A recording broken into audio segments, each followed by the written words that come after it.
Мен четтен айтып келе берем, билесиңер да, биз бир жол келгенбиз, бияка курулай эметип. 24-майда, апрелде баштаганбыз. Майда сноустор башталган. Апрелде сноустор баштадык. Мына кафе болчу.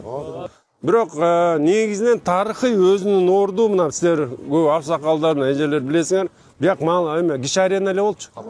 Бул жаңы бул трудовой резерв, эмгек резерв эмес беле. Мына саз болду, билесизби, мына цирк болчу мына ортосунда. Цирк эме турган. Сиз чакырып биз келгенбиз. Аны да качан бүтөт да. Бүтпөй деп. Бир жылда бизде 3 түр автобус таап келдик. Мына электробус таап келдик 120. Казыр эмени көрсөтөбүз. Ютонгтор 95, Isuzu 72би? Канча? 72. 3 эшик канча? Бул автобустардын өзгөчөлүгү, булар 12 метр, 3 эшик, слайдовый эшик. Ар бир автобуста 9дан камера коюлган, 3тө монитор, сенсорный. Бактарактар бар беле ошол жакта? Мына өсүп калган бактарды кара.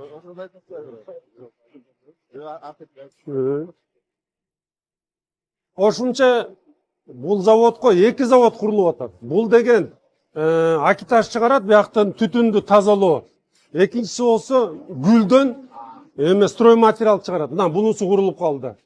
Кирип атканда көрдүңөр, уже эмени курдук койдук, сортировочный заводду. А биз аны жарым жылда коюп салдык.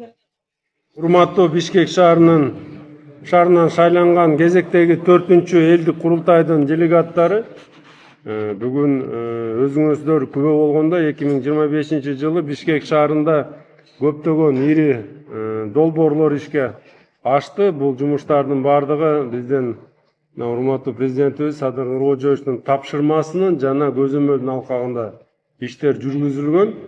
2024-жылы 3-чү элдик курултайда делегаттар тарабынан Бишкек шаарына тиешелүү шаар инфратүзүмүнүн жакшыртуу жана жарандардын жашоо сапатын көтөрүү боюнча жалпы 76 сунуш келип түшкөн болчу. Бул сунуштардын негизинде Бишкек шаарынын мэриясы 42 маселени аткарып, 34 маселени аткаруу алкагында турабыз.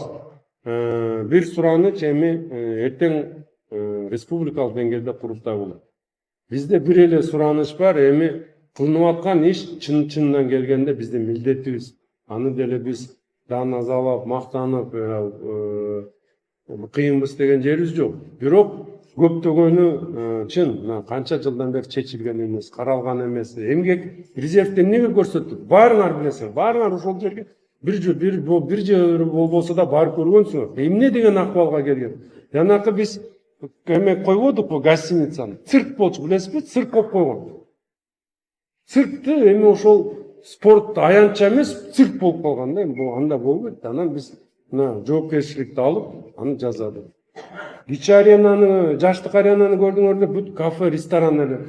Мына азыр спорт менен машыктала деп шарт түзүп берди. Ошондой иштерди биз улантканга даярбыз. Жана суроолор болсо, азыр көптөгөн суроолорго да жообун беришет болду.